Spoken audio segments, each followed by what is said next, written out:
तो बड़े आनंद से आप लोग गाएंगे, बड़े भाव से गुनगुनाएंगे। और तेरी गलियों का हो आशिक, तू एक नगीना है। तेरी गलियों का हो आशिक, तू एक नगीना है। मेरे प्यारे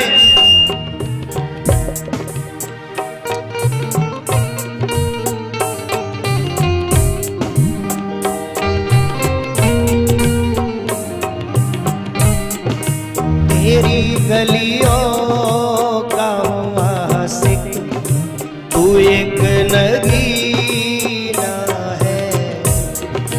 तेरी गलियों का आशिक, तू एक नगीना है। तेरी नजरों से अब मुझे जाम पीना है। तेरी नजरों से मुझे जाम पीना है। तेरे ठाकुर तेरी गलियों का आशिक, तू एक नगीना है। ए तेरी गलियों का आशिक, तू एक नगीना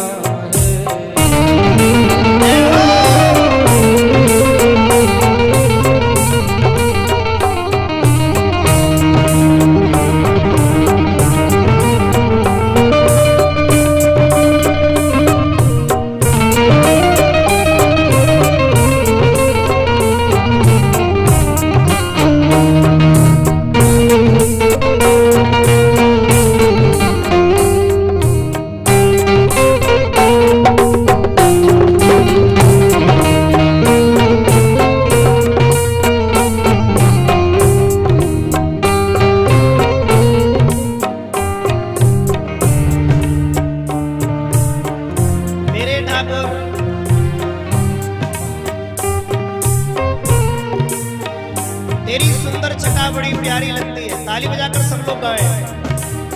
तेरे बिना एक पल में जी नहीं सकता। तेरे बिना एक पल में जी नहीं सकता। और ये जुदाई का दर्द में नहीं सकता।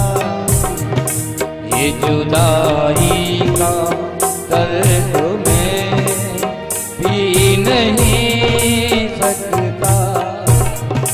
तेरी गलियों में सांवरे जीना मरना है। ओ तेरी गलियों में सांवरे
बड़ा सुंदर भाव।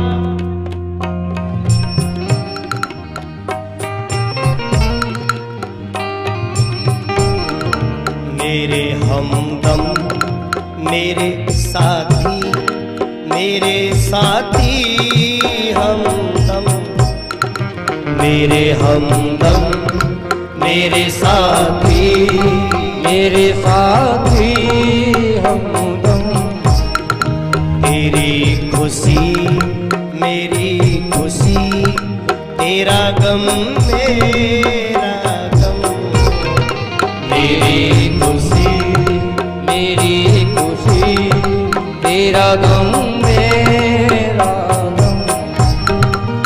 मेरे प्यारे तू लहू है, तू लहू है, तू जान है, तू पसीना है। ओ तेरी गलियों का वासिक तू एक नगीना है, तेरी गलियों का वासिक तू एक नगीना है। ओ तेरी गलियों का वासिक तू एक नगीना है। ओ तेरी गलियों का वासिक तू एक नगीना है। श्री हरि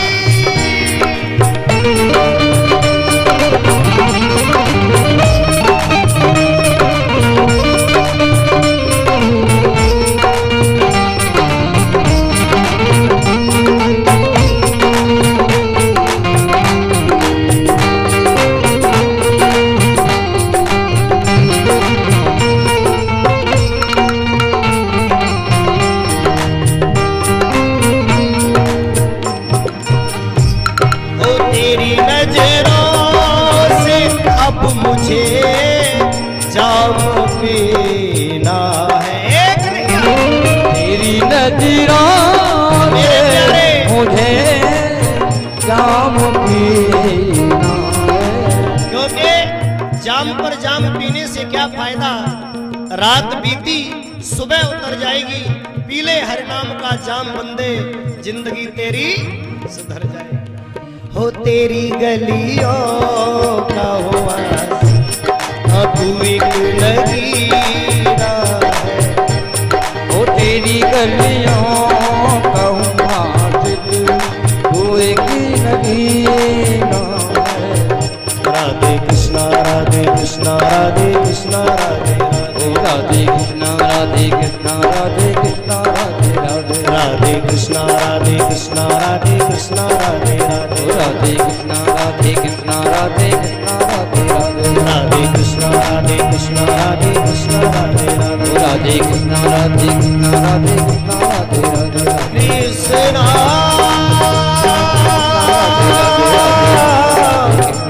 हरे कृष्णा हरे हरे। जय जय श्री राधे।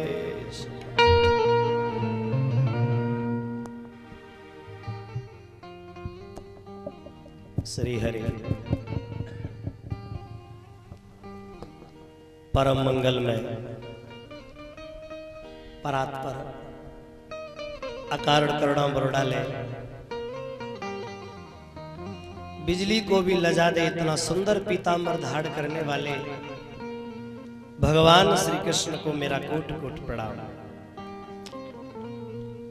दूरयांचल से पधारे सभी भक्त बंधु, बुजुर्ग, माताएं, बहनें, भैया,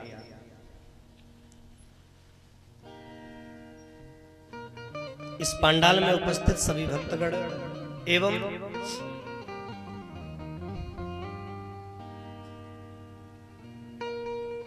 दुर्गा लाइव कथा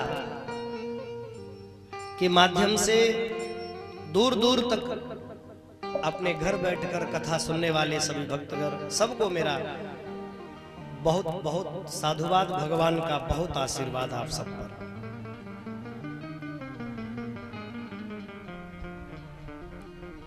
श्री हनुमान जी महाराज को नमन करते हुए हमारे मंच पर आसीन सभी संत भगवानों को हमारा कोट कोट प्रणाम।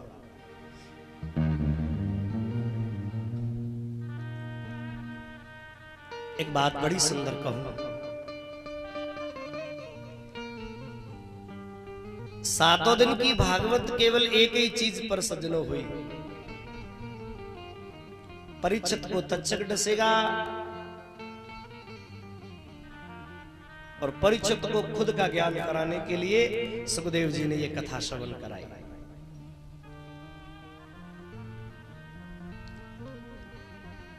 आया है सो जाएगा ये राजा रंक फकीर, कोई सिंहासन चढ़ी चलो तो कोई बंधो जंजीर। ये जीवन की सच्चाई है कि जाना सबको है।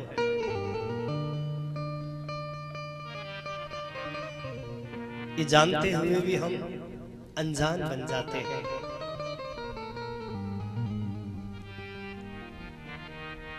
जीवन गुजर गया तो जीने का ढंग आया।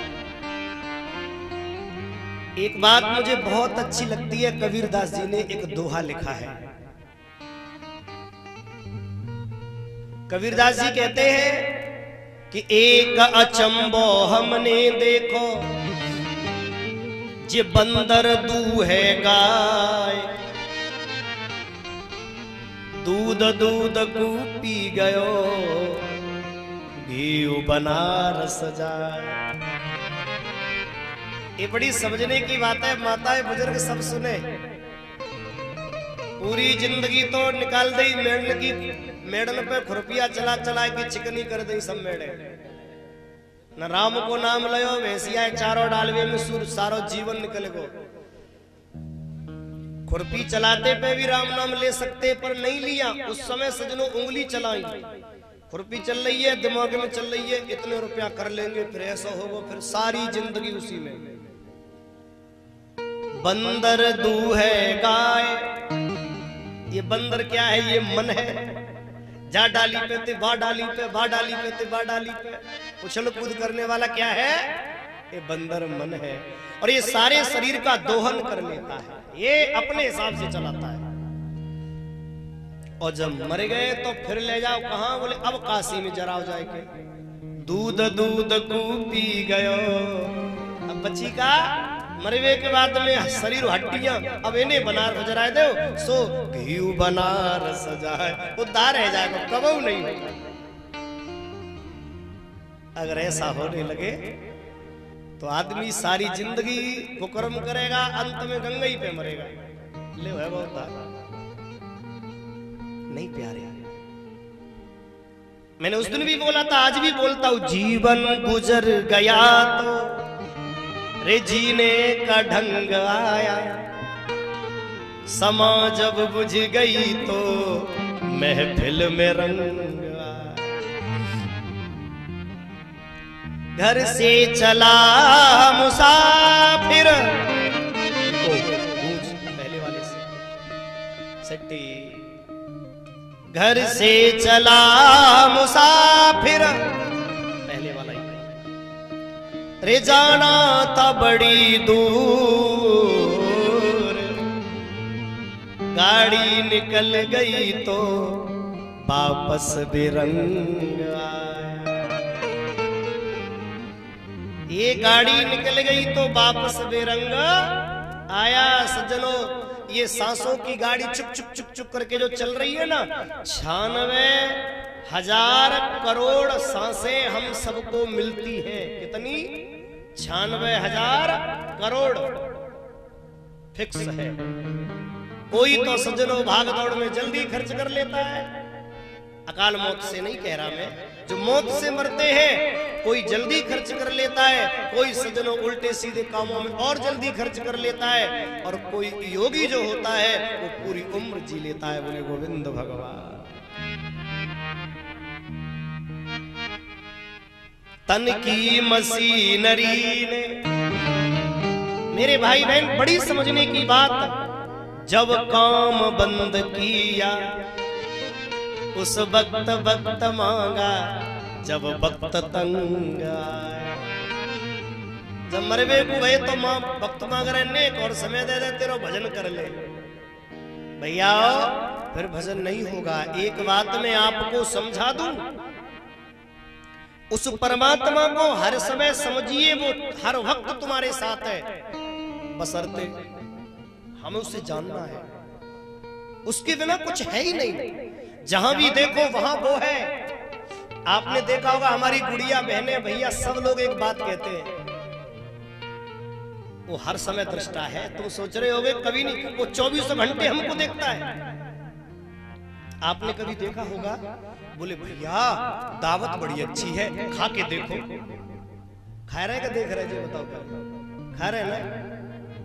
अरे कथा बड़ी सुंदर है, सुन के देखो, सुन के देखो। टीवी मोबाइल में कथा चल रही है MP3, बोले सुन के देखो। अरे फल बहुत अच्छा है, खा के देखो। पानी बड़ा गर्म है, छू के देखो। कहते हैं ना, ये देखो क्यों कहते हैं? देखो इसलिए कहते हैं कि छू हम रहे हैं और देख हो रहा है। देखने वाला भी मौजूद है प्यारे, हर वक्त वो सब जगह देखता है। और इस परमात्मा के बिना हम लोग कुछ नहीं कर सकते। क्यों? मैं तुम्हें समझाता हूं। एक बाप ने अपने बेटों के लिए वसीयत लिखी, सब समझे। जब मर रहे थे ना तो अपनी वसीयत सवर्ण को लिखी, बराबर बराबर बांटो। और कैसे बांटो? जब वो मर गयो तो सजनों पंचायत पड़ी, वसीयत कैसे बटेगी? पंच बोले अब ऐसे मत बांटो, जब जाके 13वीं है जाए फिर बाद में बांट देंगे। सरकार 13वीं हो गई। अब पंचों से कहा बांटो, थोड़ी कम पहला वाला। अब बांटो, बोले बांटे, बोले हाँ। बोले तो सुनो हम बंटवारा कर रहे हैं। वसीयत है क्या जे बताओ पहले? बोले वसीयत है 19 ऊंट लो। ये छोड़ के गया था, उटवरिया था। और कम सिटी सो रहे हो, और कम करो, बार बार मत डिस्टर्ब करो। बहन भाइयों 19 ऊंट। अब बंटवारा कैसे हो? बंटवारा कैसे करें? और वसीयत क्या लिखी हुई थी? बड़े बेटे को आधा हिस्सा, गौर से सुनना, बड़े बेटे को आधा हिस्सा, छोटे बेटे को चौथाई हिस्सा और बेटी को 5वां हिस्सा। अब 19 ऊंट हैं, अब आधा कैसे करें? ऊंट को बीच में थोड़ी फाड़ देंगे, आधा देना है। एक पंच बोला मैंने तरकीब निकाल ली, इनको बेच दो और बेच के जो पैसा बने वहां को हिस्सा कर ले। बोले एक बोलो ना है, हम तो ऊंट ही लेंगे और आधे लेंगे। अब उनका सजनो हिस्सा नहीं बंटवारा, करे तो करे क्या? सब बड़े परेशान। तब तक एक उटवरिया आयो ऊंट लेके। उसने कहा क्या बात है? बोले फलाने भरत उटवरिया खत्म है गए। अरे हाँ, अरे वो तो मेरा यार था, चलो हम बंटवारा कर देते। क्या गड़बड़ है? बोले ऐसे ऐसे। तो उसने कहा ऊंट कितने? बोले 19। उसने कहा चलो मेरा यार था, 20वां ऊंट मैंने दान कर दिया, एक मेरो ले लो। कितने है गए? 20। अब बंटवारा हो जाएगा ना? अब बंटवारा कैसे हुआ कि आधे तो दे दे बड़े बेटा, यानी 10 ऊंट किसे मिल गए? बड़े बेटा को। अब कितने बचे? 10। उसमें से चौथाई हिस्सा, 20 का चौथाई हिस्सा कितना हो गया? 5 हो गया ना? 5 दे दिए छोटे बेटे को। अब कितने बचे? 5। अब 5वां हिस्सा बेटी को देना है और 20 का 5वां हिस्सा कितना हुआ? 4। 4 बेटी को दे दे, अपन ऊंट बचा लो वाले। नहीं समझे? समझ में आ गया ना? अपना भी ऊंट बचा लिया, सबके बंटवारे कर दिए और वो चटक अपने घर चला गया। सज्जनों ऐसे ही हमारी तुम्हारी जिंदगी है। 5 ज्ञानेंद्रिय, 5 कर्मेंद्रिय, 5 महाभूत जिनसे ये शरीर बना है। कितने है गए? मैं गणित ने कमे, आप लोग लगाओ।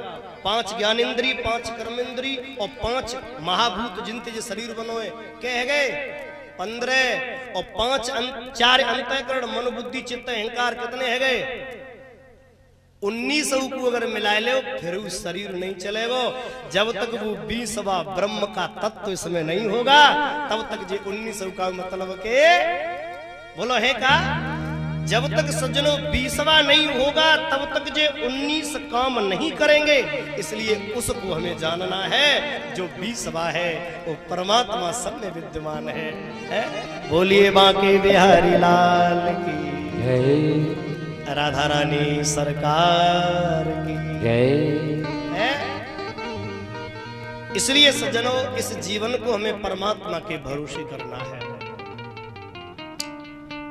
कल मैंने कथा कहां छोड़ी थी कोई बतावे? ध्रुव और अपने गोलोक धाम को चले गए, वो ध्रुव लोक को। बहुत सुंदर, यहीं छोड़ी थी मैंने। आप लोग कल कथा श्रवण कर रहे थे ध्रुव जी का प्रसंग। मेरे भाई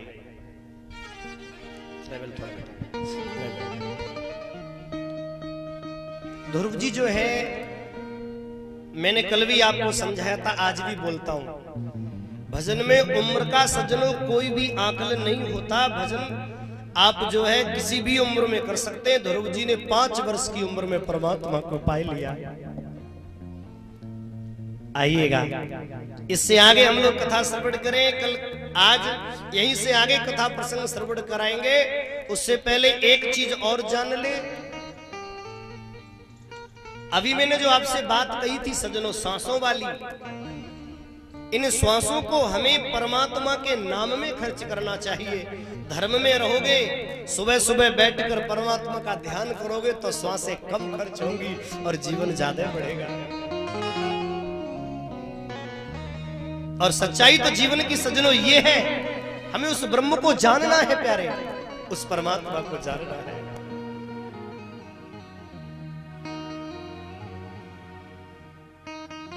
आनंद है उस परमात्मा को जानकर हम भगवान मय हो जाएं, यही जीवन का सार है।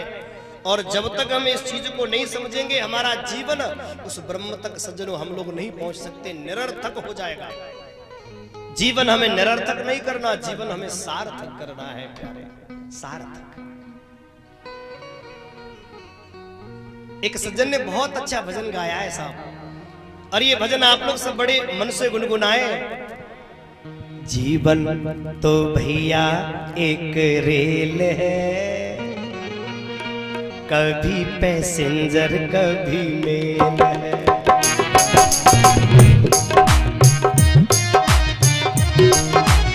ताली बजाकर सभी गाएंगे प्यार से।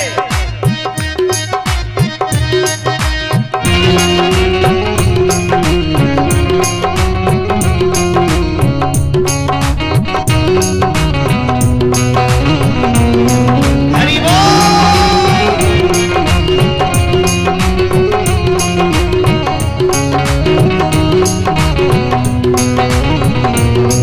ये जीवन तो भैया एक रेल है,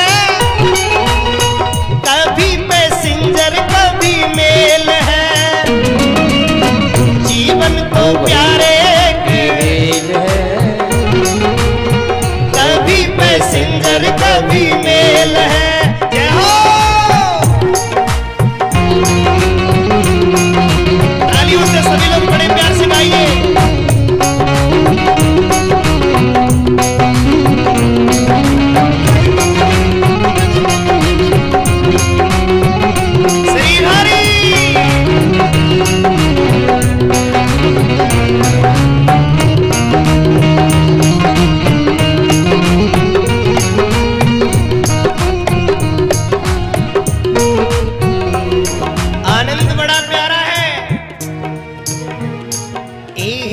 सुख की पटरी पर ये चलती है,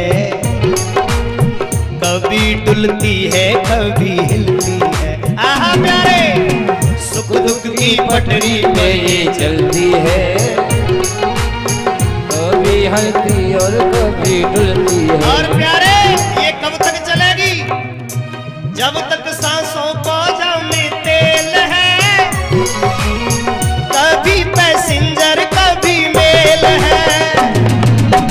जीवन तो भैया एक रेल है, प्यारे, कभी पैसेंजर कभी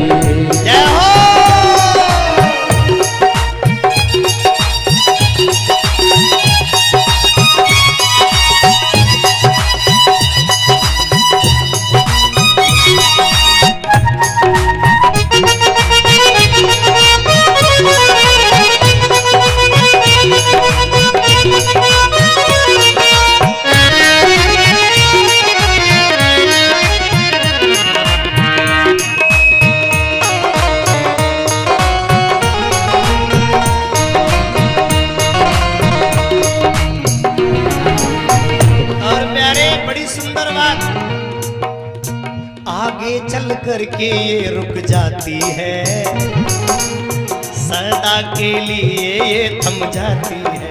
प्यारे आगे चल करके ये रुक जाती है, सदा के लिए थम जाती है। क्योंकि हो जाए इंजन इसका फेल है, कभी पैसेंजर कभी मेल है। ये जीवन तो भैया एक रेल है, जय हो। कभी पैसेंजर कभी मेल है। हरि बोल।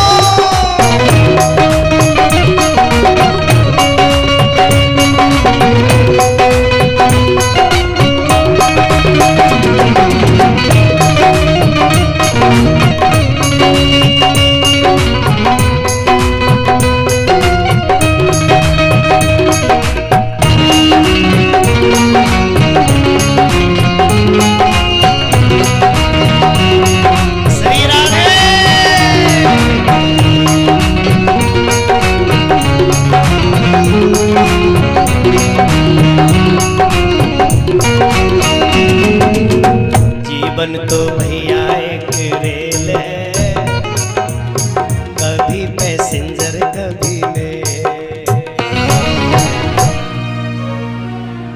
तो भैया कल आपने ध्रुव चरित्र श्रवण करो। ध्रुव के वंश में ध्रुव के पुत्र भय बड़े प्रतापी राजा, जिनका नाम सज्जनों आज भी हमारे पुराणों में वर्णित है। एक बात मैं आपको बता दूं, ध्रुव का वंश वास्तविक सज्जनों बहुत पवित्र है। ऐसा बच्चा जो 5 वर्ष में परमात्मा को पा गया, मात्र 6 महीने की अवधि में परमात्मा को जिसने पा लिया, सच में वो बड़ा महान है।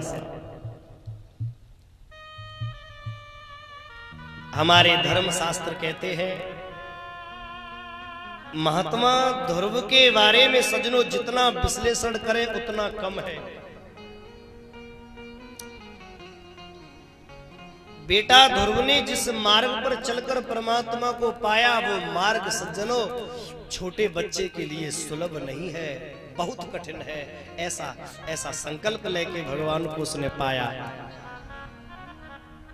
महाराज ध्रुव के पुत्र हुए महाराज उत्कल, और उत्कल के वंश में एक राजा हुए जिनका नाम पड़ा अंग।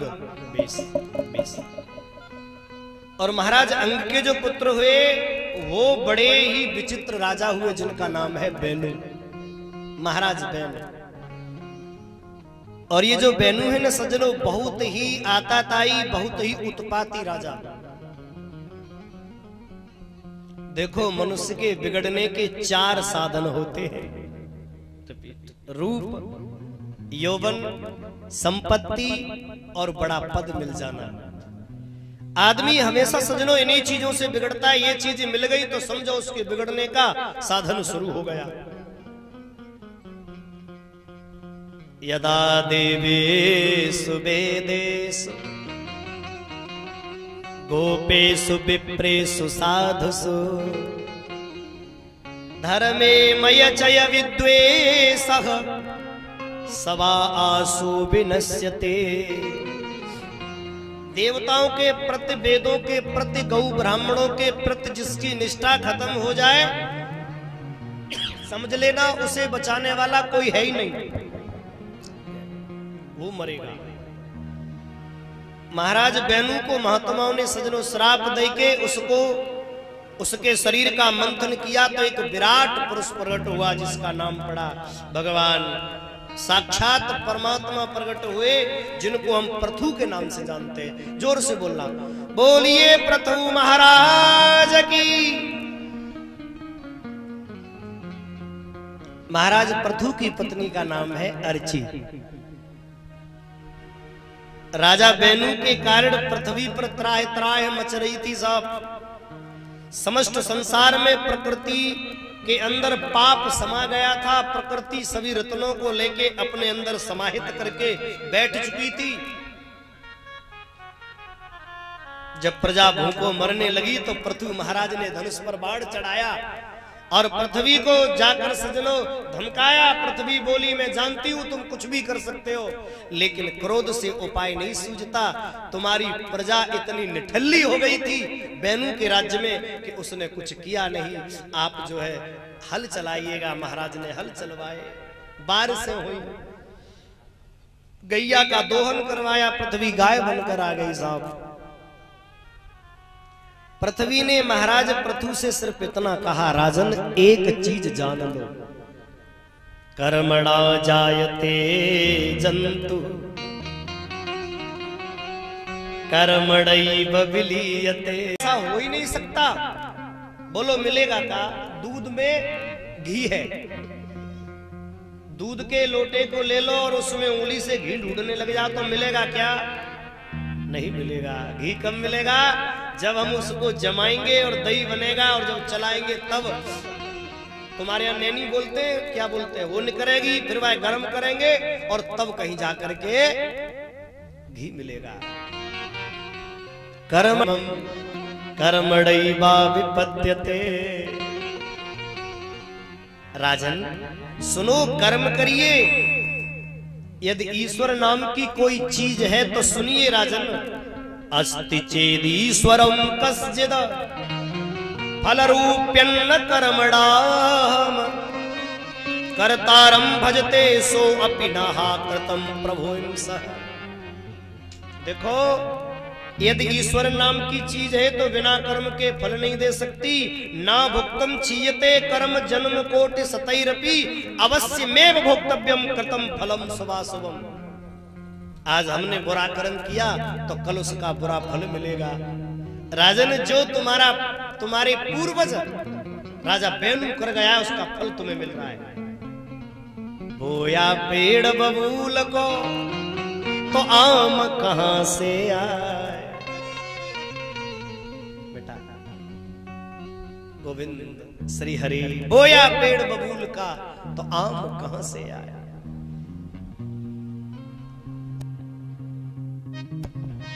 आप अगर जो बबूल का पेड़ बोएंगे तो बबूल ही निकलेगा।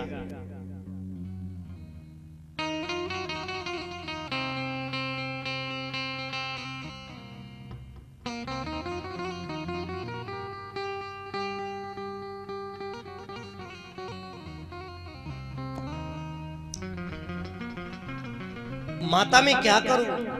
बोले मैं गैया के रूप में आ रही हूं, दोहन करो मेरा। सबको सजनो कृतनिष्ठ बनाया, कर्तव्य बनाया, कर्तव्य किया, सबको कृतज्ञ बनाया, सबको कर्मनिष्ठ बनाया, सबने कर्म किया और अंततः इस हल की समस्या का हल हो गया। फिर महाराज यज्ञ करने लगे और यज्ञ में सजनो भगवान प्रकट हुए। क्या चाहते हो? तू कहते मुझे कुछ नहीं चाहिए, मुझे सिर्फ इतना चाहिए, मुझे 10,000 कान दे दीजिए, 10,000 कानों की शक्ति मेरे कान में आ जाए। अरे राम राम, क्या करेंगे आप? बोले प्रभु इन 2 कानों से तुम्हारी कथा सुनने से तृप्ति नहीं मिलती।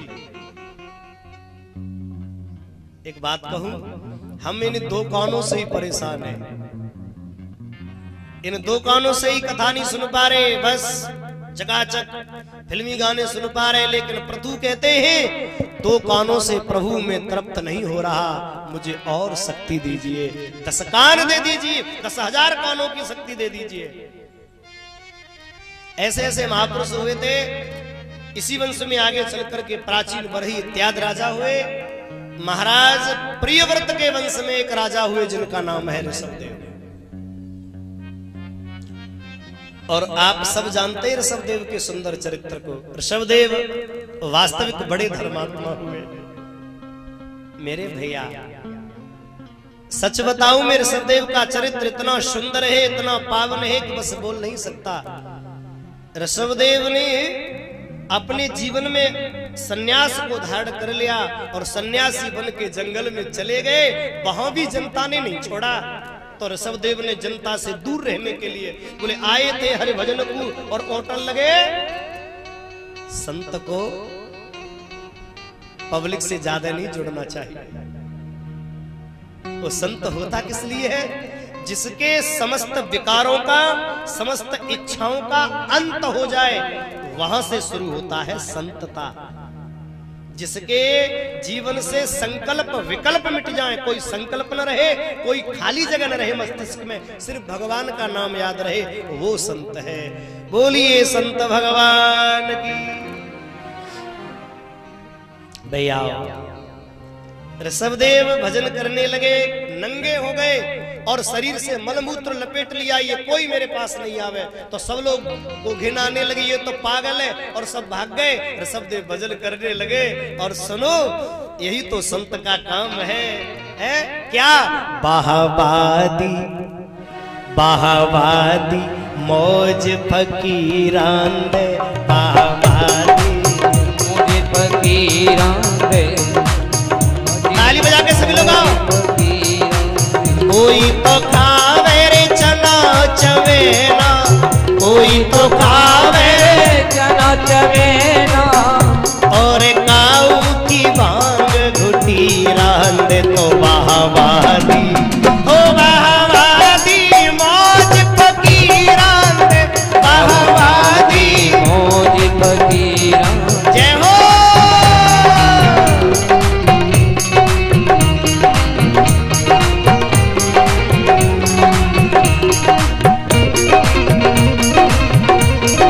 श्री हरि।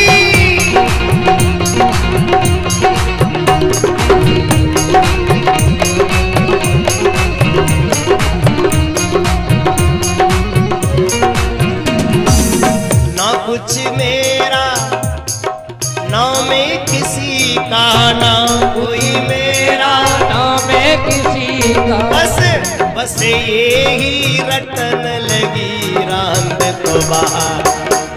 ए जी बाहवादी मौज फकीरान दे, बाहवादी मौज फकीरान। श्री हरि।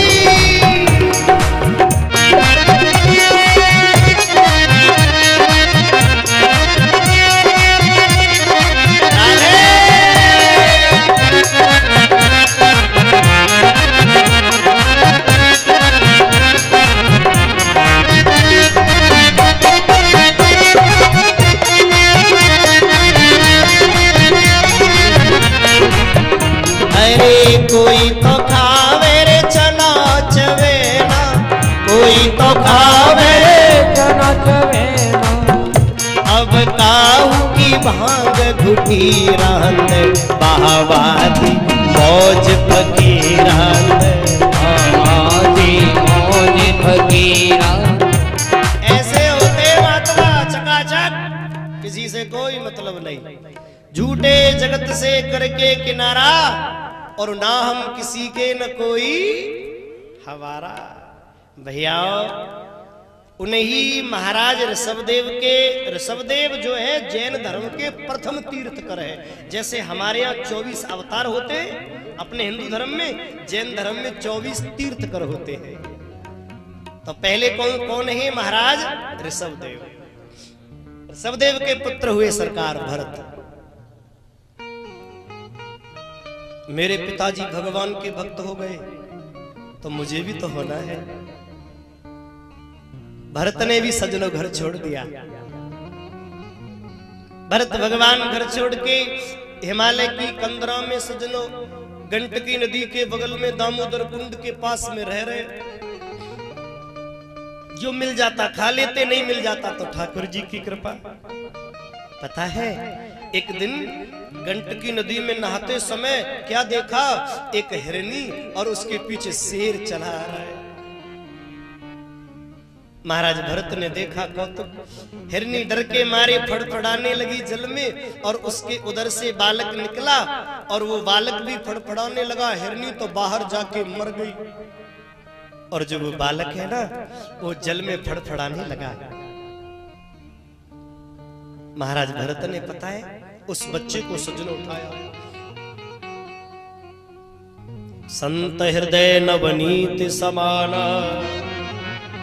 भैया संत का हृदय मक्खन के समान होता है, नवनीत। पिघल गया मन और सजनों उस बच्चे को बचा लिया। सुनो, बचा लिया, अच्छा किया। क्योंकि संत का काम है डूबते को बचाना। उसे बचा लेते, खिला पिला के और किसी झाड़ी में छोड़ देते, पर नहीं।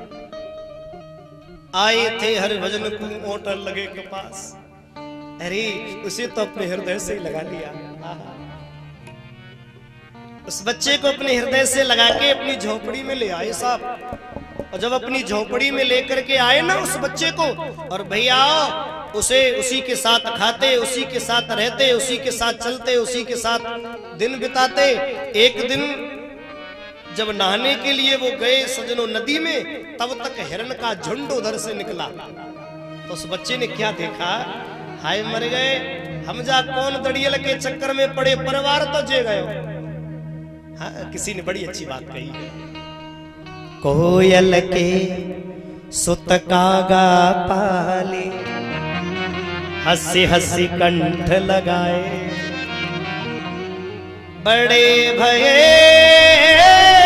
तब उड़ने लागे, कुल अपने गूंदाए।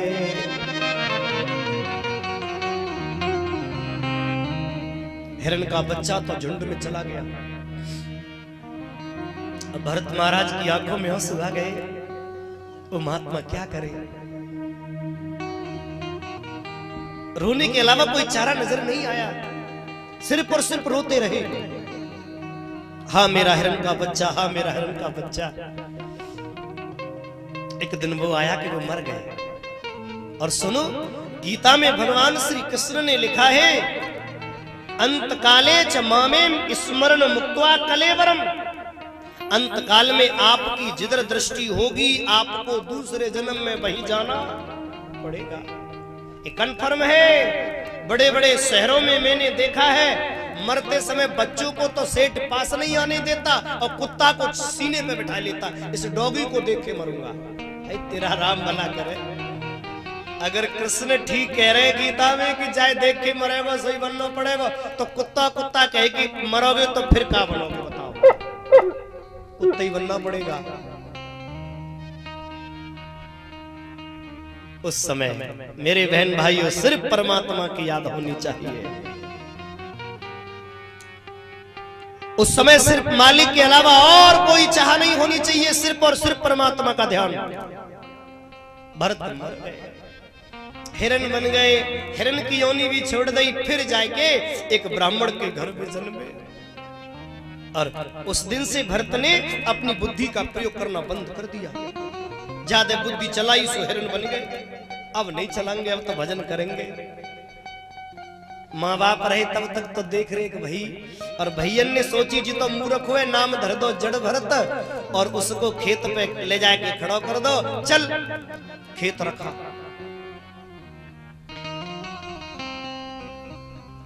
भरत जी खेत रखा रहे। खेत में चिड़िया आ रही है, और भरत जी ने देखा लाल गुलाबी हरी बैंगनी पीली ततैया, जाने कौन कौन सी सुंदर सुंदर चिड़िया। अब भरत जी बोले चकाचक देख के बोले, बड़ा बढ़िया समय पास है, इन्हें देख देख के खाओ प्यारे। राम ही की चिड़िया और राम ही को खेत, खाओ री खाओ जी भर भर के पेट। चिड़िया सजनों खेत में आई, राम ही की चिड़िया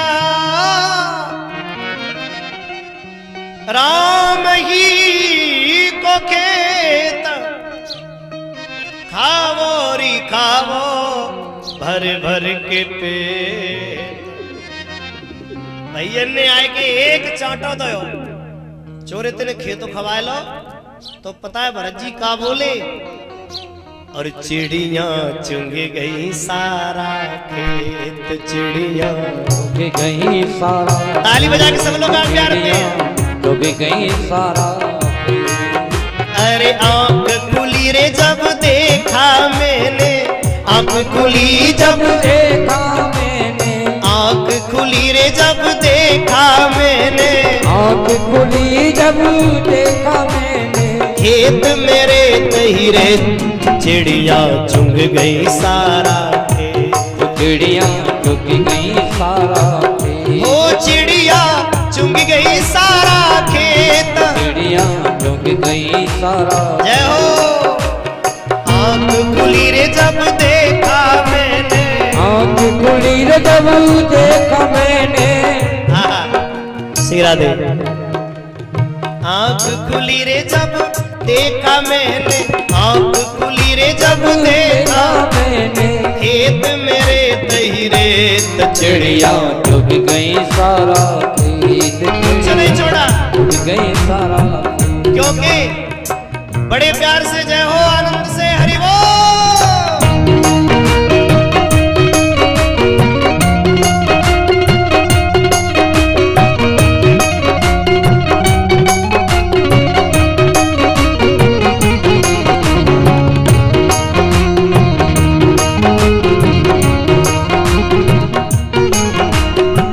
कौन सुनेगा किसे सुनाए अपनी करुण कहानी रे भैया, अपनी करुण कहानी, अपनी करुण कहानी रे भैया, अपनी करुण कहानी।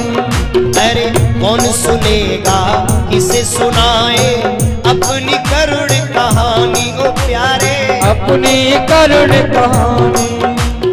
हरियाली भूमि थी पहले, हरियाली भूमि थी पहले, अब बंजर हो गए खेत, चिड़िया चुग गई सारा, चिड़िया डूब गई सारा। आंख खुली रे जब देखा मैंने, आंख खुली रे जब देखा मैंने। खेत मेरे दही रेत चिड़िया चुग गई सारा, चिड़िया डूब गई सारा, चिड़िया डूब गई सारा। बोलिए कन्हैया राम।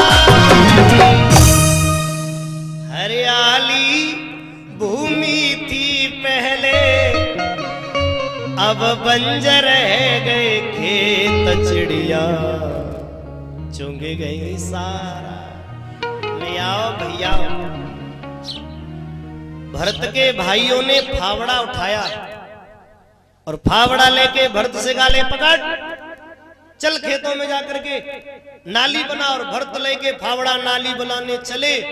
और सजनों जो काम करना जाने सो करे, ताकत की तो कमी थी नहीं, जो आदमी बुद्धि कम चलाता है वो थोड़ा ताकतवर होता है। लेके फावड़ा पट्टा एक ही जगह लग गए, सो कुआं बना दिया सवेरे तक।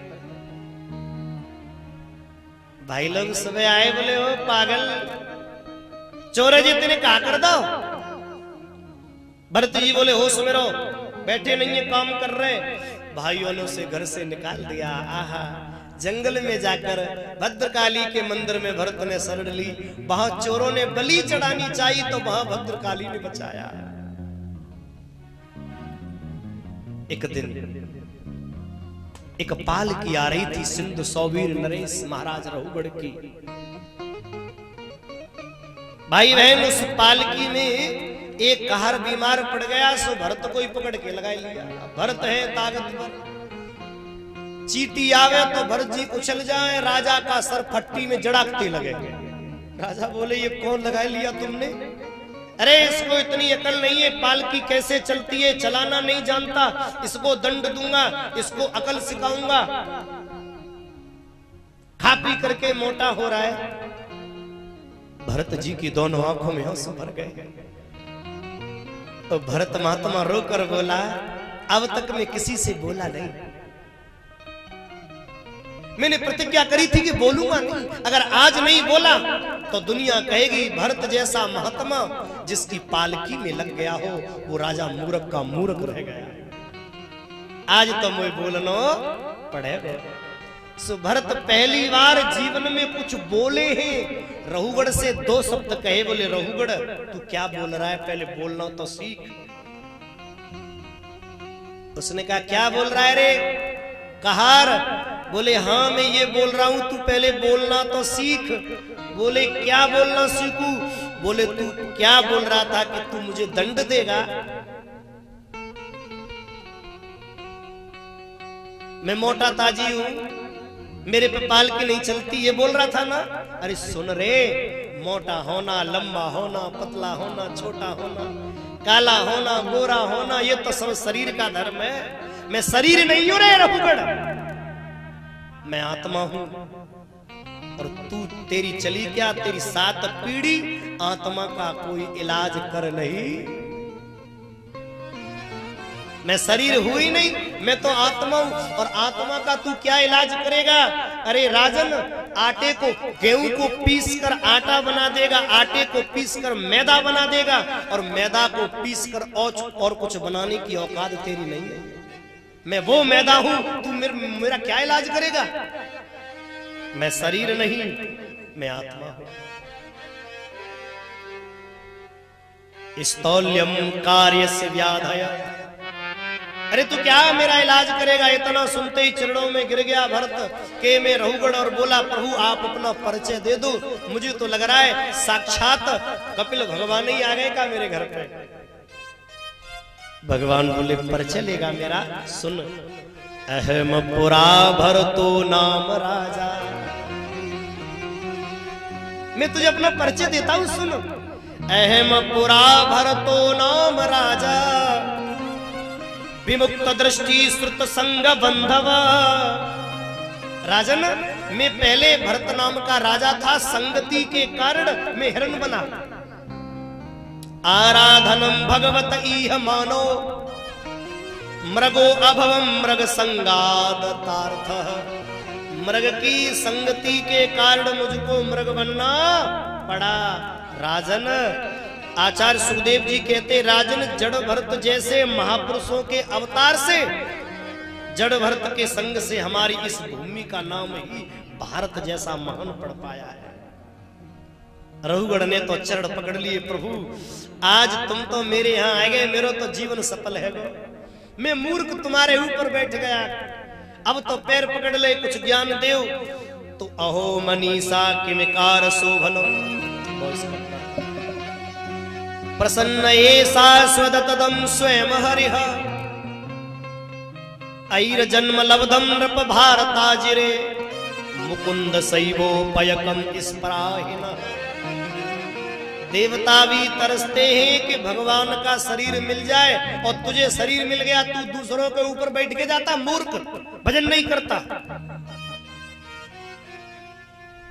कर्म प्रधान विश्व रचिराका, कर्म प्रधान विश्व रचिराका, कर्म प्रधान विश्व रचिराका, कर्म प्रधान विश्व रचिराका, कर्म प्रधान विश्व रचिराका। जो जस करिय सो तस फल चारा,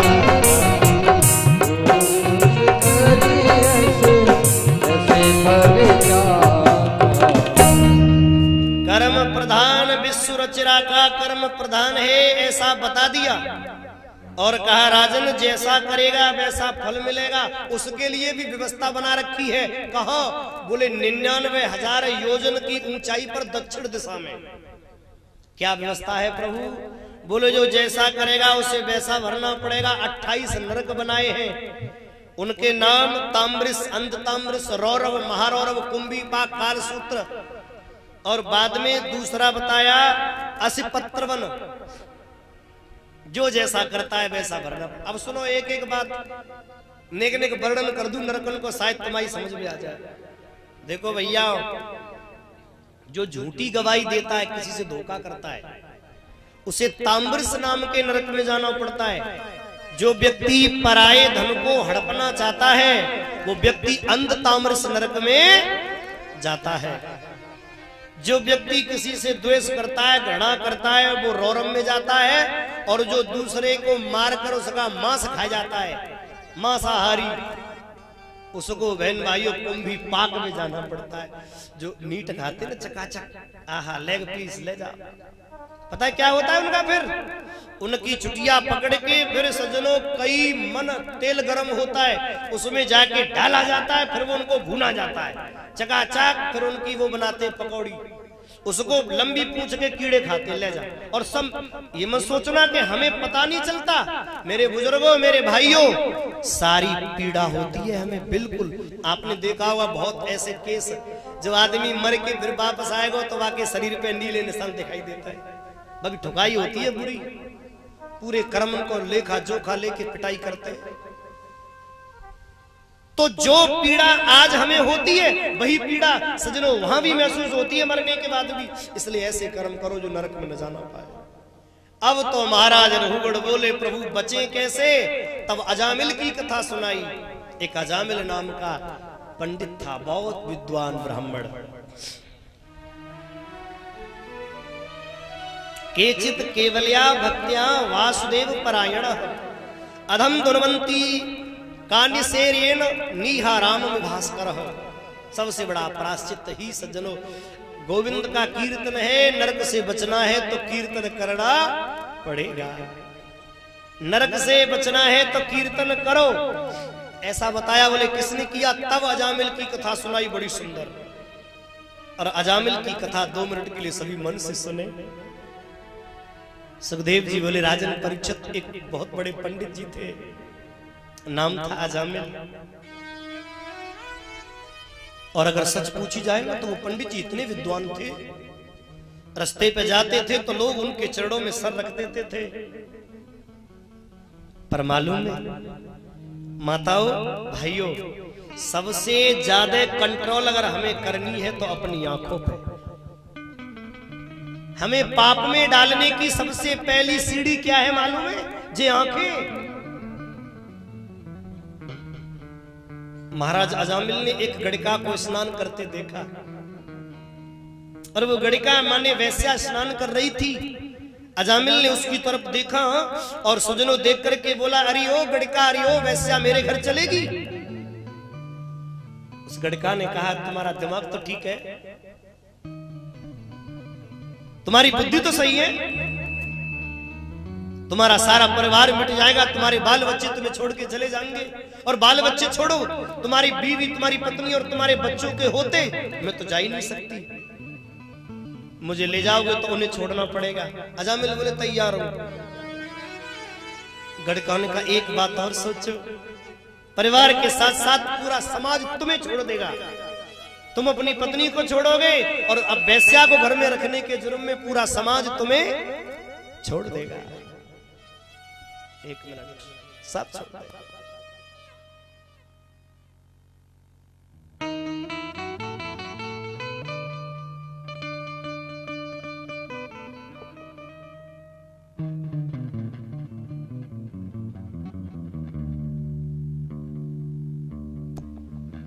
भाई बहन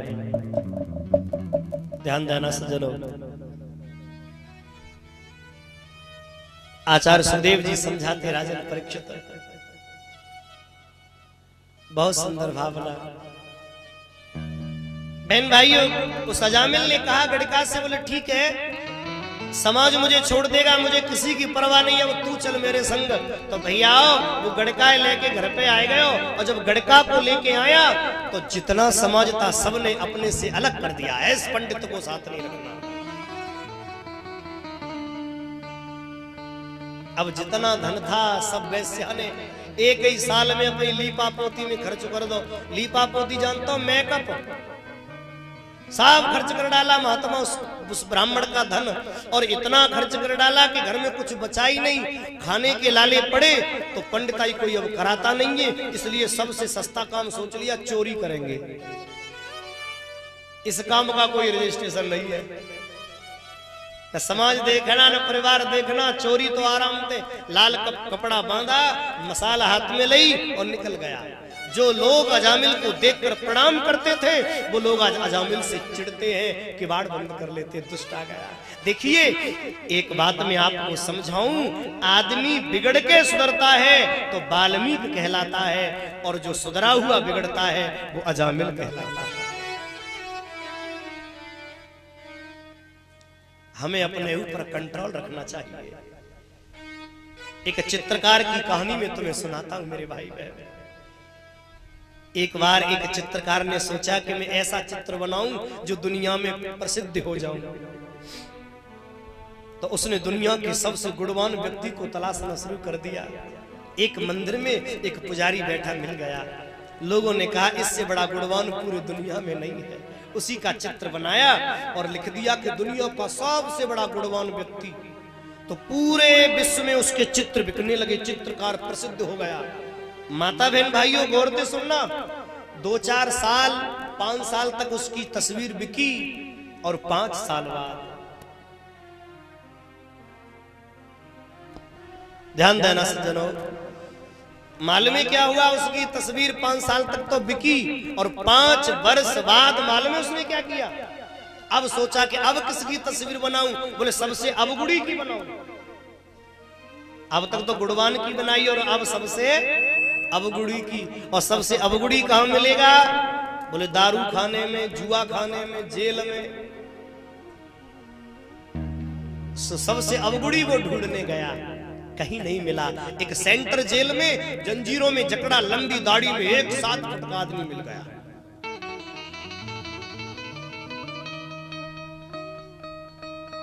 पूछा इस आदमी के कितने अवगुण हैं? तो जेलर ने बताया कि गिनना भूल जाऊंगा, बुढ़ापा आ जाएगा पर इसके अवगुण नहीं गिन पाऊंगा। इतना दुष्ट है ये, माँ को मारा, बहन को मारा, भैया को मारा, परिवार को मारा, जाने कौन सा नशा सवार सैकड़ों लोगों का कत्ल करके आया है। छोटे छोटे बच्चों को काट दिया उसने अपने को। चित्रकार बोला जय बढ़िया है मेरे मतलब को। तो चित्रकार ने उसकी तस्वीर बनाने के लिए अनुमति मांगी। उस आदमी ने सर हिला दिया, बना लो। चित्रकार नीचे तस्वीर बना रहा था, आधी बन पाई। उस ऊपर बैठे आदमी की आंख से एक आंसू टपक कर नीचे गिरा और चित्रकार की मूर्ति सजरों बिगड़ गई। चित्रकार बोला भैया तो ना बनानी देनी थी तो पहले ही मना कर दे, तो मेरी मेहनत पे पानी क्यों फेर दो? तेरे आंसू में मेरी मूर्ति बिगड़ गई। तब वो रोए के बोला भैया जी आंसू तो मजबूरी के निकल रहे।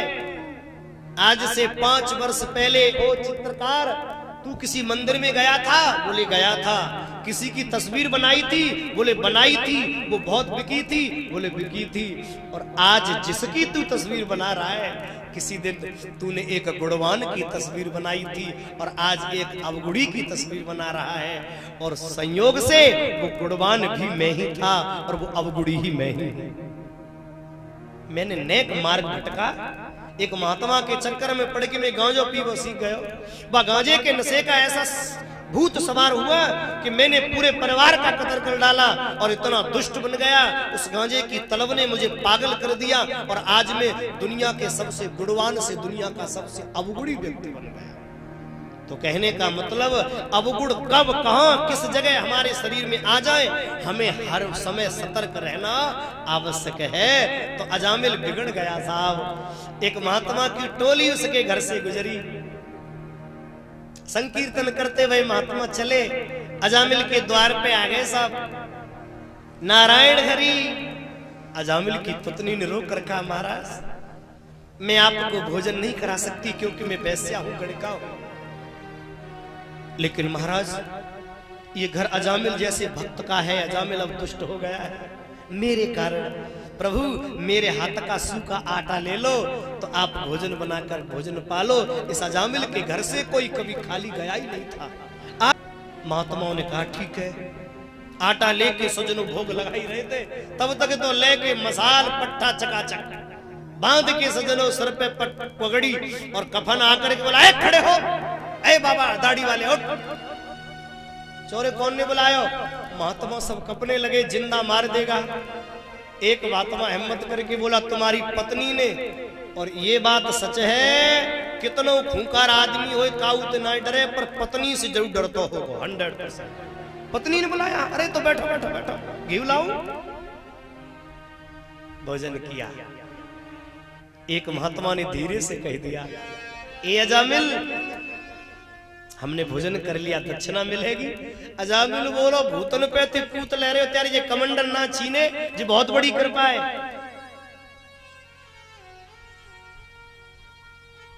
नहीं नहीं बेटा ऐसी दक्षिणा है, दे सकता है, चलो चलो मांगो।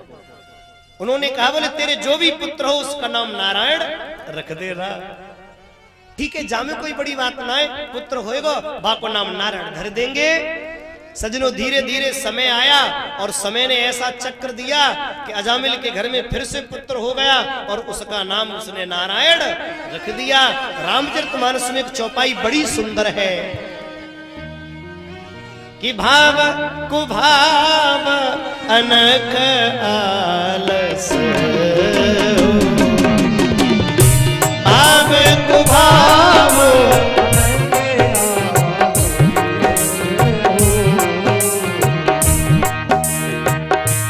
मंगल दिस दस हो, नाम जपत मंगल दिस हो, नहीं असति सम पातक पुंजा, नहीं असत्य सम पातक गिरि सम होई की कोटि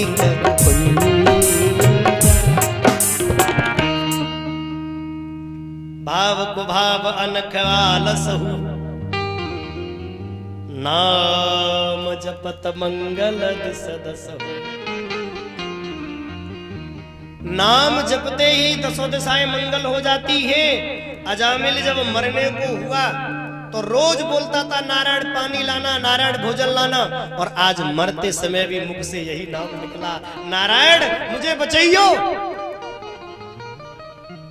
यम के दूतन की मार पड़ी तो रोयो, नारायण मुझे बचाओ, और सच बोलता हूं इतना सुनते ही जो यमराज यम के दूत आ रहे थे, मरते समय नाम निकल गया, सो भगवान के पार सदा आ गए। यम के दूतन की पिटाई करी, यम के दूत दौड़े दौड़े यमपुरी पहुंचे, प्रभु जे धरे तुम्हारे हथियार, जे पड़ी तुम्हारी नौकरी, हम नहीं करेंगे, पीठ तोड़ दी है। कौन ने? बोले भगवान विष्णु के पार्षदों ने। यमराज बोले चुप, धीरे बोल, एक नरकिया ने सुन ली तो उद्धार हो जाएगा। जो नरक में पड़े उनके कान में नाम पड़ेगा तो उनको नाम की इतनी महिमा है प्यारे, पर हम लोग नाम जपते ही नहीं, जानते ही नहीं।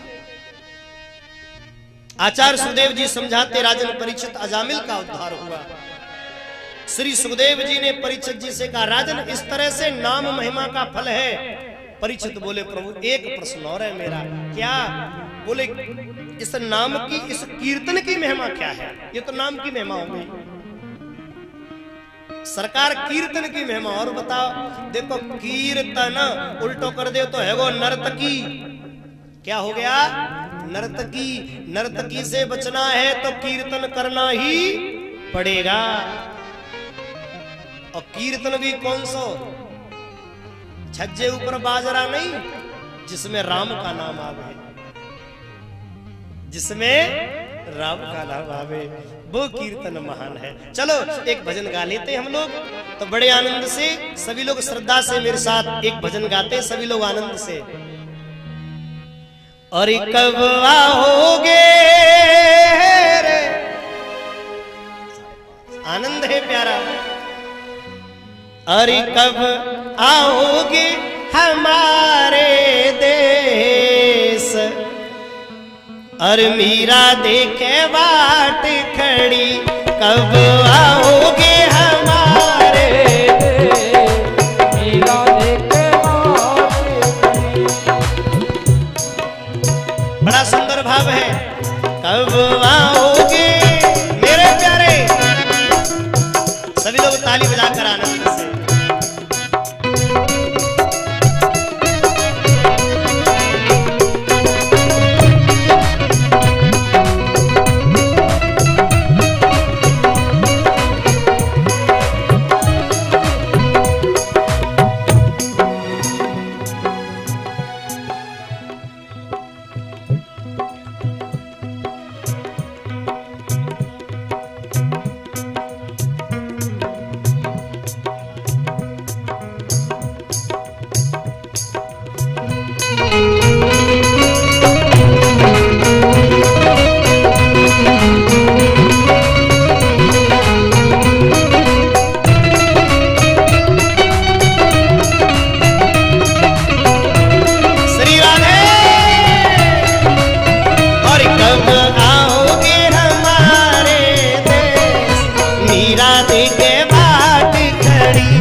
और ये प्यारे सुनो, और जोगन को धर लियो देश, मीरा देखे बाट खड़ी।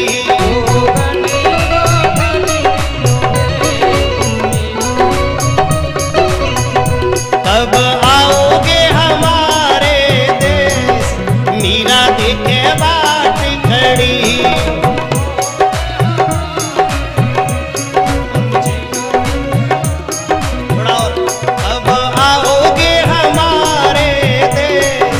मीरा देखे बाट खड़ी।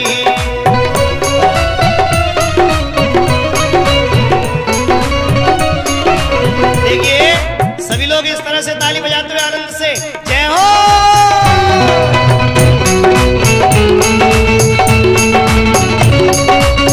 मेरे प्यारे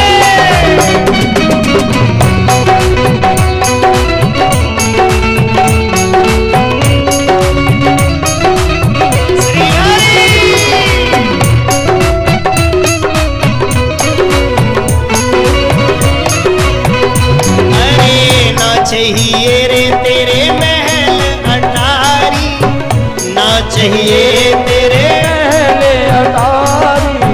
मैं गोविंद की हो गई प्यारी, मैं गोविंद की हो गई प्यारी। अरे ओ राणा, अब देश लगड़े परदेश, मीरा देखे बाट खड़ी।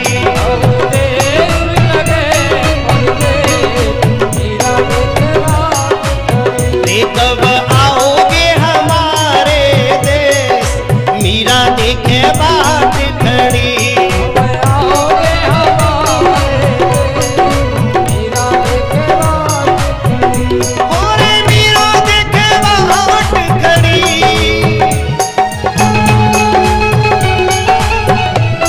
और मीरा देखे बाट खड़ी। कब आओगे, कब आओगे हमारे देश, मीरा देखे बाट खड़ी।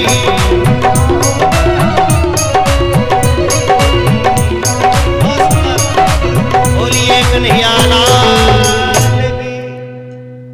अरे कब आओगे हमारे देश, और मीरा देखे बाट खड़ी। आनंद है भैया। आगे सजनों प्रहलाद चरित्र आएगा, बहुत सुंदर प्रसंग है। सुखदेव जी बोले राजन परीक्षित, एक बार सनकादिक ऋषि भगवान का दर्शन करने आए तो जय और विजय ने उनको फटकार दिया कि दर्शन अभी नहीं होगा, भगवान विश्राम में है। सनकादिक ऋषियों ने निवेदन किया और नहीं माने तो श्राप दे दिया, जाइए मूर्खो, तुमने भगवान के दर्शन से हमको विमुख कर दिया, तुम राक्षस हो जाओ। बहुत अच्छी कथा है, आगे मन से सुने। और जब सज्जनों चरणों में गिर गए महात्मा के दोनों पहरेदार, भगवान ने भी आकर कहा भैया गलती है गई इनसे, तो कह दई भगवान से प्रेम करोगे तो जन्म जन्म को, और द्वेष करोगे तो सिर्फ 3 जन्म को। वही जय विजय कश्यप भगवान की पत्नी दिति के गर्भ से शाम के समय रतदान के कारण उनको राक्षस बनना पड़ा, और दोनों पुत्र सजनों बनकर कश्यप के आए। एक का नाम हिरणाक्ष और दूसरे का हिरण्य कश्यप। हिरणाक्ष के आतंक का बहन भाइयों पारा बहुत चढ़ा, सीमा बढ़ गई, और सीमा भी इतनी बढ़ी कि बस बोल नहीं सकता। उसके आतंक ने इतना बड़ा रूप ले लिया कि भगवान को, नारद को सजनों भगवान भेजते हैं, नारद को वो प्रताड़ित करता है, और नारद जी भगवान के पास रोते हैं। भगवान सूकर के रूप में उस समय पृथ्वी पर ही थे। मेरे भगवान ने 12 का रूप लिया हुआ था, पृथ्वी रत्नों को समा गई थी, आपस ले गई थी अपने में समेट। भगवान ने सजनों हिरणाक्ष को मारा सूकर के रूप में, और सोरों में लोट लगाई। बोलिए सूकर धाम की, भाई की मौत पर भाई का खून उबल गया। सौगंध खाई रे विष्णु छलिया, तेरा नाम नहीं छोड़ूंगा दुनिया में। मेरे प्रिय भक्तों, तेरा नाम मिटा दूंगा। और तपस्या करने घर से निकला। और सच बताऊं, उसने अपनी मां को भी उपदेश किया था, लेकिन अपने पे नहीं ढाला उसने।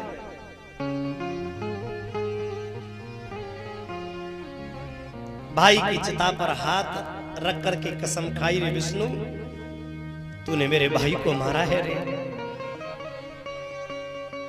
विष्णु छलिया में तेरा नाम मिटा दूंगा सारी दुनिया से। और मालूम है, वो भजन करने जंगल में चला गया। उसकी पत्नी का नाम था कयादू। अब जैसे ही सजनों भजन करने गया तो बोले सुआ राम राम। एक तोता, और वो तोता कोई और नहीं, वो इंद्र ही था। आप सब जानते होंगे, दुनिया में सबसे डरपोक अगर कोई देवता है तो उस देवता का नाम है इंद्र। कारण, एक अंग्रेजी में कहावत है, गिल्टी कॉन्सेंस ऑलवेज सस्पिशियस। पापी का मन हमेशा शंका में रहता है, कामी का मन हमेशा शंका में। उसे लगा कहीं मेरा राज्य न ले ले। अरे तोता बन के आ गया, और तोता बन के आवाज लगाता, बोले सुआ राम राम। अरे मीठी मीठी बानी रे, बोले सुआ राम। उसने आवाज लगाई, हिरण्यकश्यप का सजनों भजन खुल गया। ध्यान भंग हो गया दुश्मन का नाम सुनते ही। मैं विष्णु छलिया का नाम नहीं सुन सकता। अपने घर आया और ले, इसे कहते पत्नी। पत्नी सजनों किसे कहते, ये प्रमाण मिल गया। जैसे ही हिरण्यकश्यप आया और अपने पति को देखा, सर झुकाकर प्रणाम करती है। और भैया, राक्षस की पत्नी होते हुए भी अपने पति के चेहरे को पढ़ लिया कि मेरा पति किसी चिंता में है। सरकार, आप तो बड़ी देर में आने वाले थे, बड़ी जल्दी आ गए। हिरण्यकश्यप बोला, तुझे क्या समझाऊं, मैं भजन कर रहा था, एक तोते का बच्चा नारायण नारायण बोल रहा था।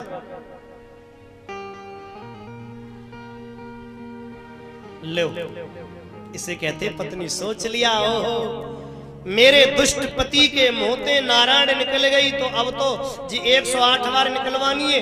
अगर 108 बार जी नाम निकल गो तो मेरे पति को उद्धार है जाएगा। जी क्या बीमारी लगा दी आपने।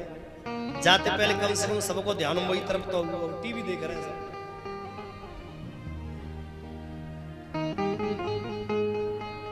भैया बड़े गौर से सुनना। आचार्य सुखदेव जी समझाते, राजन परीक्षित, कयादू ने अपने पति से कहा, रे सरकार, वो तोते का बच्चा क्या बोल रहा था। हिरण्यकश्यप बोला, नारायण नारायण नारायण। पत्नी बोली, बहुत बढ़िया, रात भर में बुलवाई लूंगी। 108 बार। ऐसी पत्नी होनी चाहिए। और कोई कोई तो बहन भाइयों, नारायण नाम अगर पति ले ले तो कहती, कहां पुराने जमाने में आए गए, मॉडर्न जमानों में है। सलमान खान को नाम ले, बुरा मत मानना। बहन भाइयों में किसी विशेष की चर्चा नहीं कर रहा, पर इतना जरूर कह रहा हूं, गौर से सुनना सज्जनों। हम अपने परमात्मा का नाम जपेंगे तो ही उद्धार होगा। इस संसार के काल्पनिक एक्टरों के नाम से हमारा उद्धार होने वाला नहीं है। पति को परमात्मा से लगाइए, न किस फिल्मी गानों से, फिल्मों से। कयादू ने पंखा ले लिया, पति पे हवा करने लगी। मेरे पति बड़ी दूर से आए हैं, और सच बता रहा हूं, दुनिया में सबसे अगर सबसे ज्यादा खतरनाक कोई चीज है तो वो है हाथ को पंखा। अब आप कहेंगे ये तो बड़ी अच्छी चीज है, गर्मी शांत करता है। ना जी, आपने देखी होगी भुटिया भूज व्यवहार, जी मक्का की भुटिया आगे जलाए ले गो, और फिर लकड़ी में आगे जलाए दई, ऊपर से भुटिया रख दई, और बगल में पंखा हिलाता है यूं करके। सच बताना, आग बढ़ती है कि कम होती है? बढ़ती है ना। और यही बीमारी इस पंखा में है। पति आवे बाहरते, सोचा एक दिन के लिए घर पे आराम से चिंत सोई के फिर अपनी ड्यूटी पे चलो जाओ। और घर पे आयो आराम करवे और पत्नी पंखा लेके बैठ गई।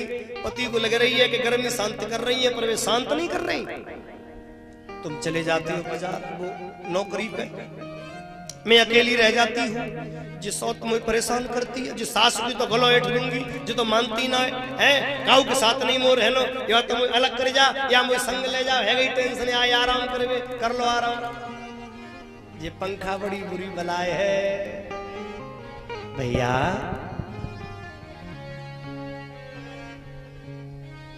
भोजन परोसा गया हेड़ा कश्यप को, हलवा पूड़ी रबड़ी खीर कचौड़ी कौड़ी मकौड़ी पकौड़ी खजला जलेबी कलाकंद बालूशाही मठरी मैसूर केक रसगुल्ला गुलाब जामुन भुजिया साबु पकौड़ा दही बड़ा काजू बड़ा केवल बड़ा ताल मखाने खीर गन्ना की रस खीर साबूदाने खीर दही भात कड़ी भात चकाचक सेकंड भात बेजर की रोटी बथुआ को साग चकाचक बनाया।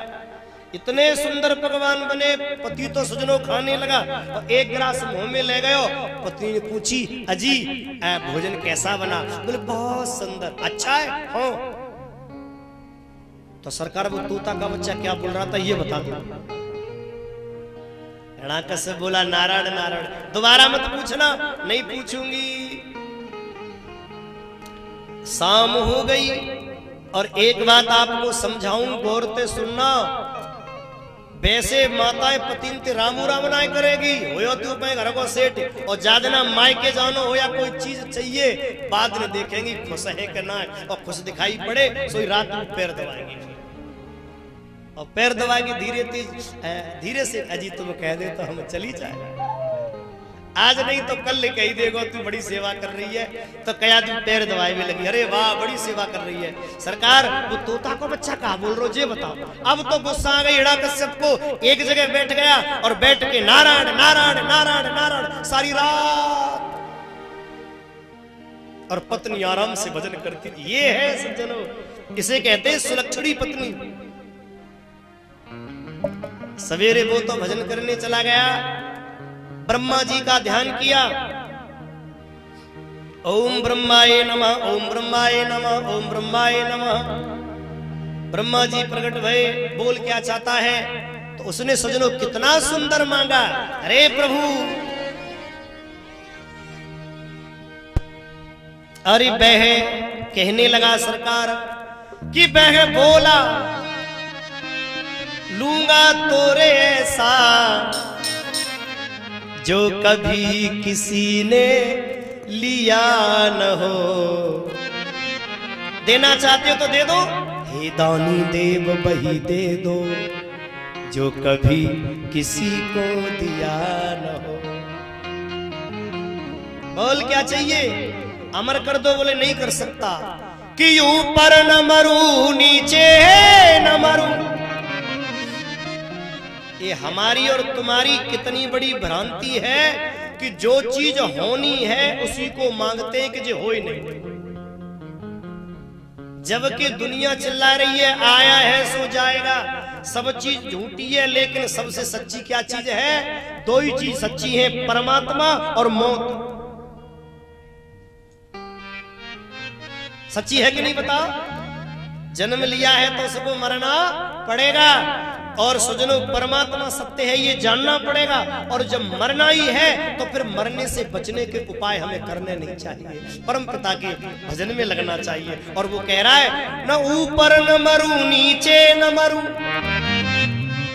दिन में न मरूं निस में न मरूं, रे भीतर न मरूं बाहर न मरूं, नर से न मरूं पशु से। ऊपर न नीचे न भीतर न बाहर, न दिन में न रात्रि में, न तीर से न तलवार से, न नर से न नारी से, कि तुम्हारी सृष्टि विविध तनुधारी, पासे मृत्यु न होए हमारी।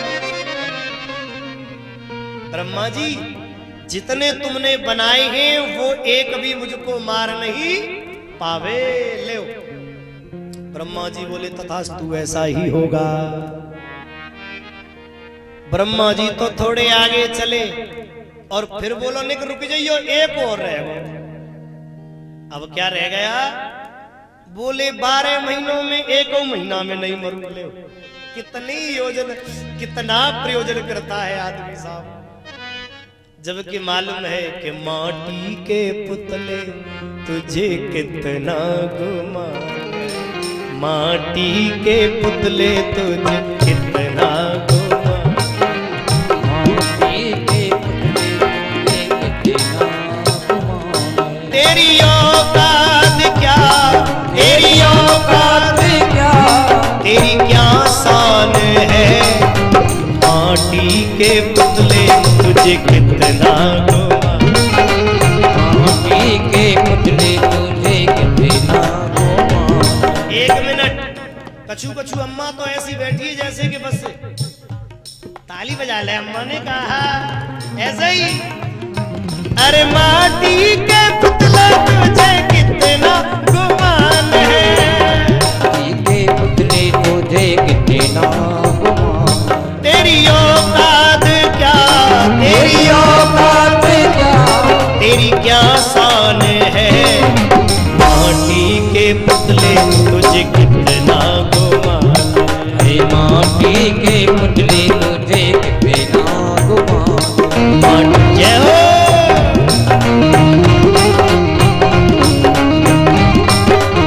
श्री हरि।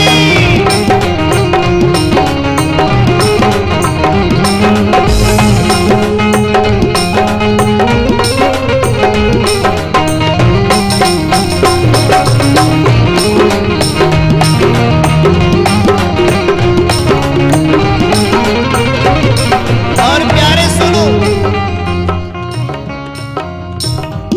4 दिन की है ये जिंदगानी तेरी, 4 दिन की है ये जिंदगानी तेरी, रहने वाली नहीं नौजवानी तेरी, रहने वाली नहीं नौजवानी तेरी। वो खत्म हो जाएगी ये कहानी तेरी, खत्म हो जाएगी ये कहानी तेरी। और प्यारे सुन, खाक हो जाएगी ये निशानी तेरी, खाक हो जाएगी ये निशानी तेरी। और प्यारे 4 दिन का तेरा, 4 दिन का तेरा मान सम्मान है, माटी के पुतले तुझे कितना गुमान है, माटी के पुतले तुझे कितना घुमा। तेरी औकात क्या, तेरी औकात क्या, तेरी क्या शान है, और माटी के पुतले तुझे कितना माटी के पुतले तुझे कितना घुमा। जय हो। माटी के पुतले तुझे कितना घुमा, माटी के पुतले तुझे कितना घुमा। तेरी औकात क्या और तेरी क्या शान है, और माटी के पुतले तुझे कितना घुमा। भैया हिरण्याकश्यप लौट के आया, उसने आवाज लगाई, ए मेरे नगर के लोगों, आज के बाद विष्णु छलिया का कोई नाम नहीं लेगा, और जो लेते पकड़ा गया उसके गर्दन को उड़ाए दे। अब तो सब गुफा खोद के अंदर चले गए डर के मारे। उसी क्षण उसकी पत्नी कयादू ने एक बहुत सुंदर से बच्चे को जन्म दिया, जिसका नाम पड़ा प्रहलाद। बोलिए भक्त प्रहलाद की। अच्छा एक बात पूछूं, दुष्ट के घर में भक्त कैसे? तो सुनो, जब हिरण्याकश्यप भजन करने गया था तो कयादू को इंद्र चुरा ले गया था, कहीं इसके भी दुष्ट पैदा ना हो। कयादू गर्भवती थी, नारद ने उसे रोका, रे दुष्ट, इसके तो धर्मात्मा पैदा होगा। और नारद ने उसको अपनी कुटिया में रखा कयादू को, इसलिए उसके भक्त उत्पन्न हुआ। कहते हैं ना, संगति का असर, सत्संग सुना तो बच्चे पर परछाई पड़ी और वो बालक भक्त पैदा हो गया। इसलिए मैं निवेदन करता हूं, इस अवस्था में माताओं को भगवान का भजन करना चाहिए। अच्छी अच्छी बातें करनी चाहिए, गुस्सा नहीं करनी चाहिए, नहीं तो बालक फिर इठेलो पैदा होता है, बड़ी गुस्सा वारो पैदा हो गए। हाँ, कृष्ण भगवान की तस्वीर देखो, हीरो हीरोइन को हटाओ, क्योंकि बहन भाइयों उनकी तस्वीर देखोगे तो नचोरा कुदोरा ही पैदा होगा। चकाचक बोलिए बांके बिहारी लाल की। भैया प्रहलाद बहुत अच्छे भक्त हैं, बहुत अच्छे भक्त हैं, आनंद है, बहुत अच्छी भावना।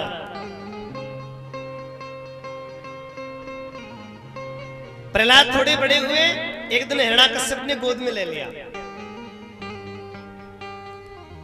बेटा तुम पढ़ने जाते हो? बोले हाँ। क्या पढ़कर आए? बोलो। प्रहलाद बोले बोलूं? बोले बोलो। तो प्रहलाद अपने पिताजी को कितना सुंदर ज्ञान दे रहे। देखिए हिरण्याकश्यप तो चाह रहा है कि मेरा बेटा मार काट की बात बतावे, लेकिन वो क्या बात बताने लगा, क्योंकि संस्कार पड़ा है उसको। प्रहलाद जी ने बहुत सुंदर उपदेश दिया। पिताजी मैंने जीवन में अनुभव किया है कि संसार में हम जहां भी जाएं सुख की कामना करते हैं, पर सुख कहीं नहीं है, कहीं भी नहीं है सुख जीवन में। सुख की कामना करने वाले इतना सोच ले सुख जीवन में कहीं है ही नहीं। आनंद है, सुख कहां है? बोले सुख तो केवल आत्म कल्याण की वजह से परमात्मा के नाम के अलावा और कहीं सुख नहीं है। नारायण के नाम में लग जाओ, भगवान के नाम में लग जाओ, जीवन का सबसे बड़ा सार परमात्मा का नाम है। और हे पिताजी एक बार मन अगर भगवान से जुड़ गया, ये पत्नी, ये बच्चे, ये घर, ये परिवार मेरा नहीं है, मैं इसका नहीं हूं। 9 भक्ति है परमात्मा की, श्रवणम कीर्तनम विष्णु, स्मरणम पाद सेवनम, अर्चनम वंदनम दास्यम, सख्यतमानम निवेदनम। पिताजी 9 भक्ति है, इन भक्तियों में एक भी अगर अपना ले तो उद्धार हो गया। दूसरी बात, हम जिसे अपना समझ बैठे हैं, किसे? बच्चों को, हमारे नहीं है कि घराने भूमो, घराने भूमो, पशवो ही गोष्ठी, नारी ग्रह द्वार सखा समसाने। भैया बड़ी अच्छी बात सुनना। देहिस चितायाम परलोक मार्गे, धर्मा अनुरागो गच्छति जीव ऐसा। एक बात कह दूं, बुरा मत मानना, मैया आप लोगों से ना कह रहा हूं, मैं झांकी तो मैया बढ़िया है, मैंने कहूं देखो है, जगह जगह देखता हूं। सज्जनों भाइयों से मेरा निवेदन है, घरान्य भूमो पशुओ गोष्ठे, ये घर, ये भूमि जिसे तुम अपना समझ रहे हो, ये पशु कोई तुम्हारा नहीं है। बात नार ग्रहे, घर की पत्नी कसम खाती है, स्वामी जी तुम्हें कछु हैगो तो संग ही मर जाऊंगी। किसी को मरते देखा है का? नार ग्रहे, पति मर जाए तो रोवे के लिए नथुनिया उतारे आवते को ऊंची नहीं टूट जाए। नारी ग्रहे, ज्यादा से ज्यादा द्वार तक रोवेगी, मर गए कचुके नहीं गए।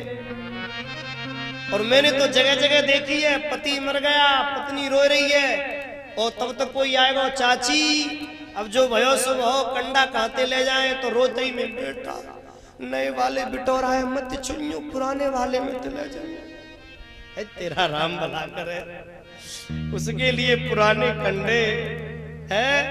सज्जनो एक निवेदन है, पत्नी भी अपनी नहीं है, नार ग्रहे द्वार सखा शमशाने। ये जो सखा है केवल द्वार तक, शमशान तक जाएंगे बस। पत्नी रोएगी द्वार तक, सखा जाएंगे शमशान तक। देह सचितायाम, ये देह केवल चिता तक संग देगी। देह सचितायाम परलोक मार्गे, उस परलोक के मार्ग में क्या जाएगा? कर ले कमाई ऐसी जो तेरे साथ जा सके। कर ले कमाई, सभी गाओ पीछे तक। मुश्किल पड़े तो राह में, मुश्किल पड़े तो राह में ये काम आ सके। हो कर ले कमाई ऐसी जो तेरे साथ जा सके। ये कर ले कमाई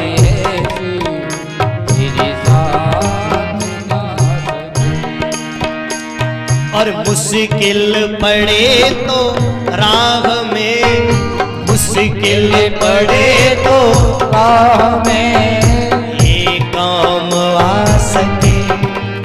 हो कर ले कमाई ऐसी जो तेरे साथ जा सके। जा रे कमाई तेरे साथ जा सके।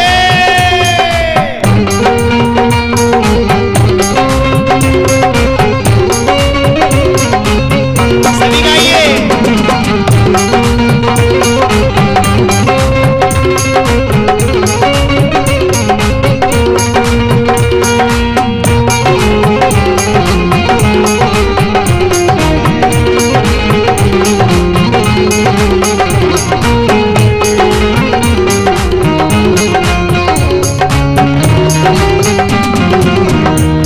क्योंकि भैया सुनो,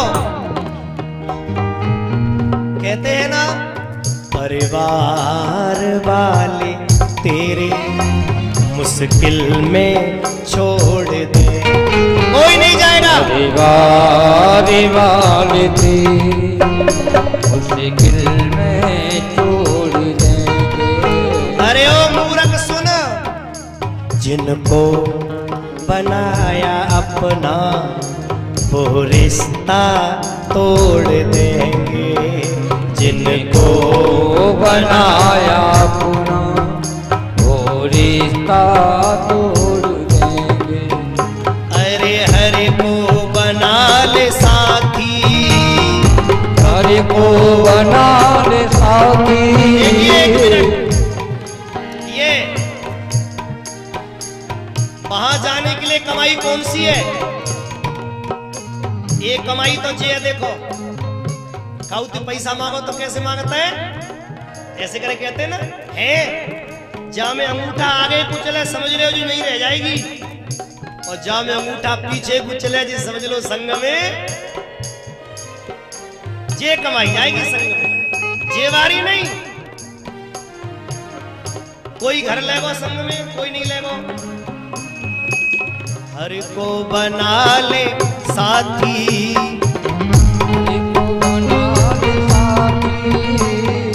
तेरे साथ जा सके।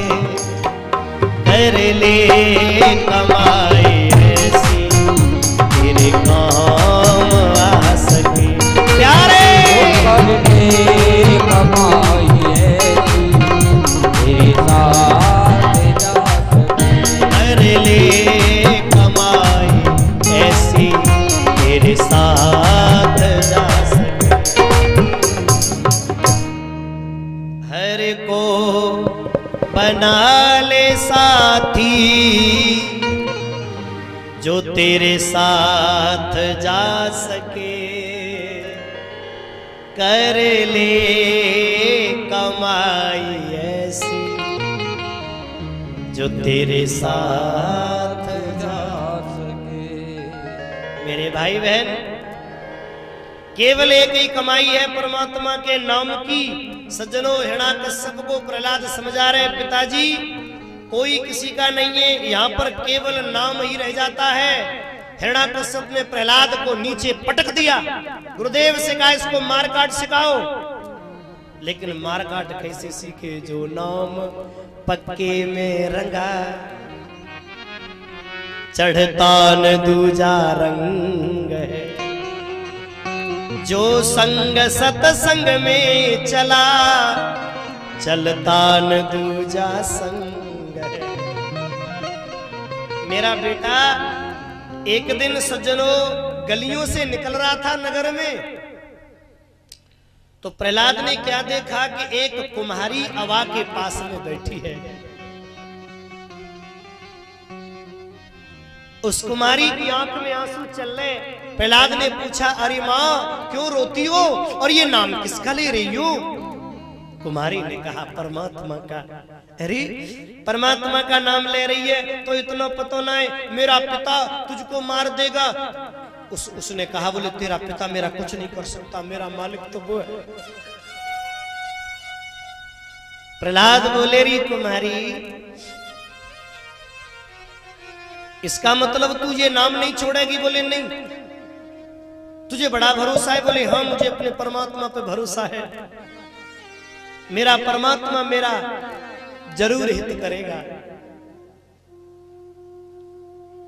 अच्छा ये बता हुआ क्या है? कुमारी ने कहा, सुनो, सवेरे मैंने आवा लगाया था, न जाने कहां से बिल्ली ने एक मटके में बच्चे रख लिए और वो चारे बच्चे मैंने हवा में दबाई दिए, ऊपर से आग लगा दी। अब बिल्ली चारों तरफ डोल रही है, रो रही है। मैं सोचती हूं कि हे परमात्मा इनको बचा ले। प्रहलाद बोले, पागल मत बने मैया, जलती भई आग में ते कौन कैसे बचा लेगा?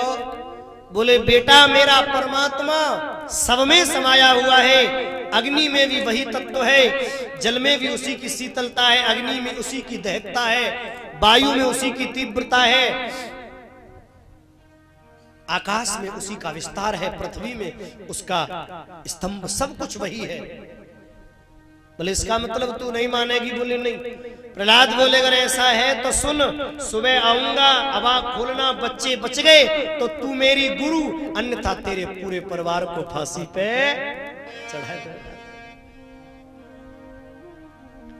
भैया रात भर कुम्हारी सिर पर रोती रही